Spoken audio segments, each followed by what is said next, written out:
At namangha rin ang mga Kastila noong dumating sa Pulo noong 1573 at tinawag din itong Isla Cubos dahil sa napakaraming kubo na tahanan ng mga taga rito.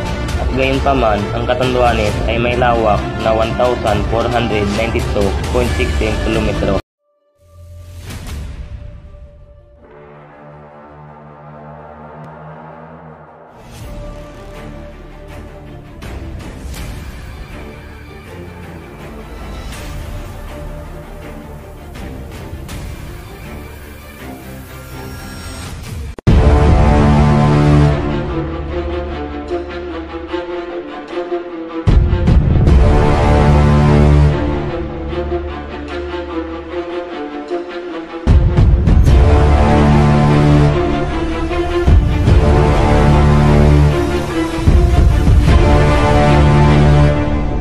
Isis na rin ako sa loob ng basto, papunta na tayo sa bako.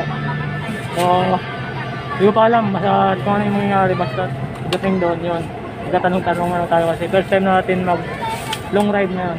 First time natin lumabas ng Rizal. So, basta ang sure na mapupunta natin is ang Catanduanes. So, isa na i-explore natin ngayon. Okay, so Isis na rin pa lang kami sa bus stop, pero hindi ko alam kung nasa na tayo kasi basta nasa 4 na oras pa lang kaming biyahe ngayon. So, di ko alam kung malayo pa tayo sa pupuntahan natin. So, yun, dito pa lang ngayon pala kayo mag-dinner dito. So, di ko alam kung ilang beses na titigil dito papunta ng basta taong muna mababaan doon natin is Tabaco, bago na tayo tumawid ng isla papunta ng Catanduanes. So, yun. Ayan yung nila. So, kung ay nante kasi ako first time na biyahe ko kasing malayuan to So hindi ko pa alam kung ilang oras pa tayo mabiyahe. So ngayon magkakape muna tayo dito. So malay-lay pa yung biyahe kasi natin. Pero masaya ako kahit parang bugbog na yung feeling ko, parang bugbog na yung katawan ko Muna tayo guys sa ating sakyan. So ito yung ano namin. Ito yung sinakyan namin. So ngayon guys, is pabalik tayo dito sa sakal pala tayo ng bar papuntang Catanduanes. So yan, alamin natin.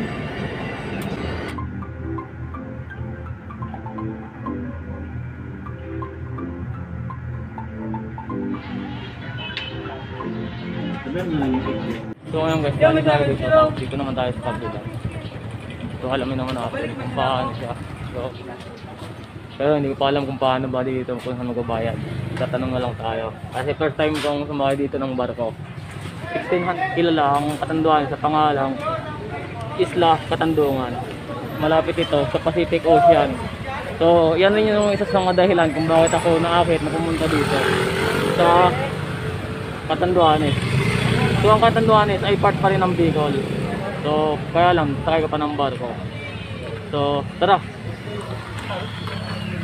Bago pa man, nadiskubre ng mga bagong turista ang magandang tanawin sa Catanduanes na maaaring ihanay sa world-class tourist spot.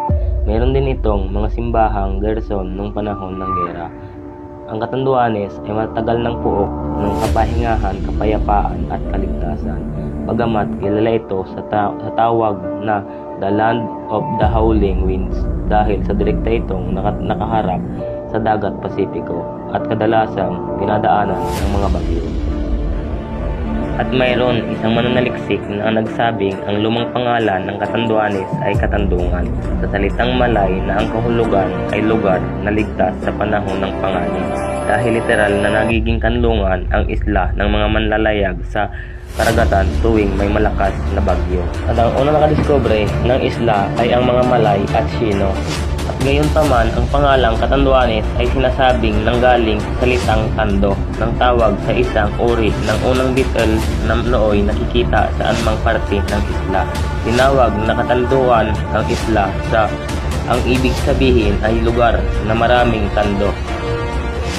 At namangha rin ang mga Kastila noong dumating sa Pulo noong 1573 at tinawag din itong Isla Cubos dahil sa napakaraming kubo na tahanan ng mga taga rito. At gayunpaman, ang Catanduanes ay may lawak na 1,492.16 kilometro ay isa sa 6 na probinsya ng Bicol Region at naideklarang independent province mula sa Albay noong 1945 sa bisa ng Commonwealth Act No. 687 na nilagdaan ni President Sergio Cosmeño Sr. Matatagpuan ang isla sa dulong silangan ng Bicol Region at inihiwalay sa mainland Bicol na Makida Channel at Lagonoy Gulf. Bagamat nakahiwalay sa mainland, aktibo pa rin sumali ang mga Catanduanon sa mga revolusyon laban sa mga dayuhang mananakop.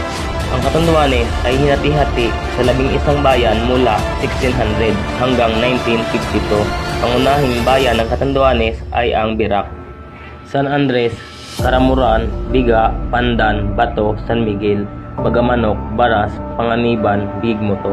Bagamat ngayon pa lang nakikilala bilang The Happy Island, matagal na itong bantog sa buong mundo dahil hindi ito papahuli sa dekalidad na produkto kasi top producer ito ng Abaca Copra Production sa export industry.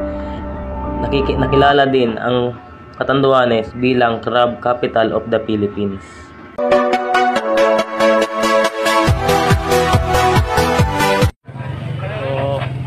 Punta na tayo sa Barcos, sakayan natin. So hindi ko alam kung ilang oras pa tayo mabiyahe dito sa Barcos papunta ng San Andres Port. So is narito pa na ako sa Tabaco Port. So yun, so pupunta na tayo dun sa sakayan natin na Barcos. So tara. Ate, isa lang ba ito yung sasakyan natin? Hindi. Iba po. Saan po kaya yung ano? Magkatabi lang naman. Ay magkatabi lang po. Kaya po, salamat. So, ayun nga. So, mabutit nakasabay ako kila ate. So, wala pa akong experience talaga pagsakay dito sa mga ito. So, first time ko pa lang ngayon. Oras labas mo? Ay, ano nyo, alas? Alas 10 po. Ha? Alas 10. Uy, dali ako. Pasok ka na nun. Ano ka terminal fee? Renta. Saan po? Yan dyan, sa Dito po magbabayad ng terminal fee po. Papuntang, ano po, San Andres. Magkano po? Isa lang po. Opo. Ay, sige po. So, ngayon guys, narito na tayo sa Barcos. So, pasakay na tayo. So, ayun yung Vulcan ba yun?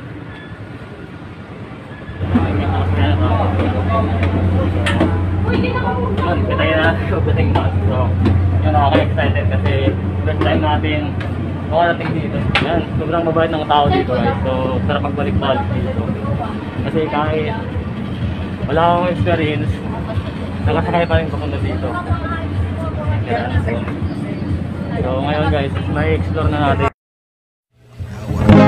Times are late under the moon, and I thank God I'm breathing. And I pray, don't take me soon, 'cause I am here for a reason. Sometimes in my tears I drown, but I never let it get me down. So when negativity surrounds, I know someday it'll all turn around, because all my life I've been waiting for, I've been praying for the people to say that we don't wanna fight no more, there'll be no more war, and our children will play one day, one day, one day, one day, one day, one day. Start to bounce, we don't lose, 'cause we all lose, but they're feed on the souls of the innocent, blood-drenched pavement. Keep on moving, though the water still raging. And in this space, you may lose your way, your way. Might drive you crazy, but don't let it slip you away. No way.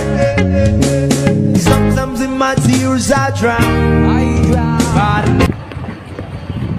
Nakarating na rin tayo dito sa kasama pa rin ng Bicol. Ito yung Catanduanes. So, isang ganda dito guys. So, nakaka-relax. So, dating pangalan mo pa lang tapos ngayon narito ka na. Matagal lang pinangarap, natupad rin, oh.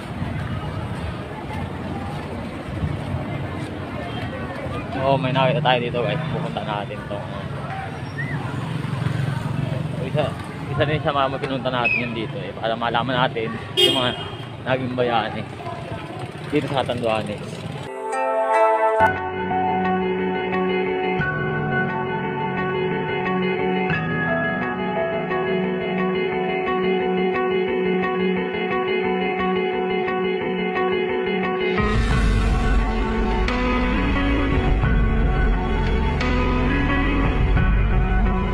Matapos ang 3 oras na paghihintay ay nakasakay na rin ako patungong Mabini, Karamuran.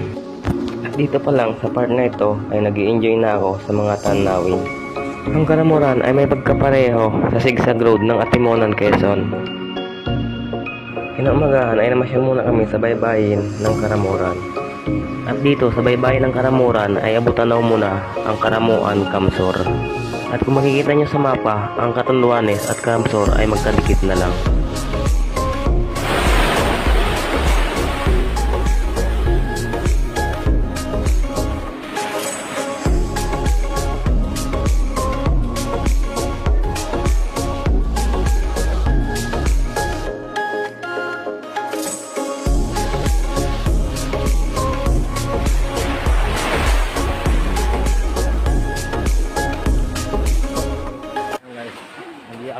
Nag-uwi na kami.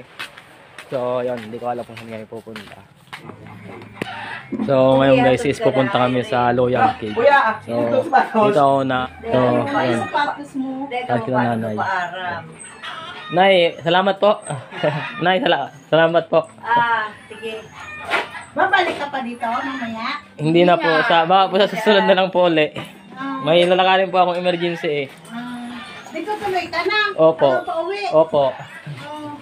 Nakakamiss nga eh.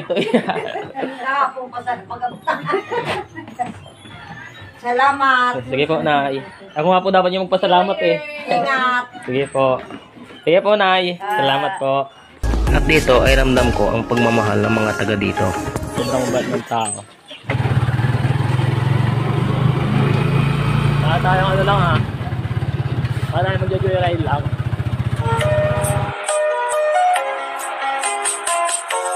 Hindi ko naman akalain na at di ko rin inaasahan pa na ang tulad mo ay aking makilala. Mag-joyride lang.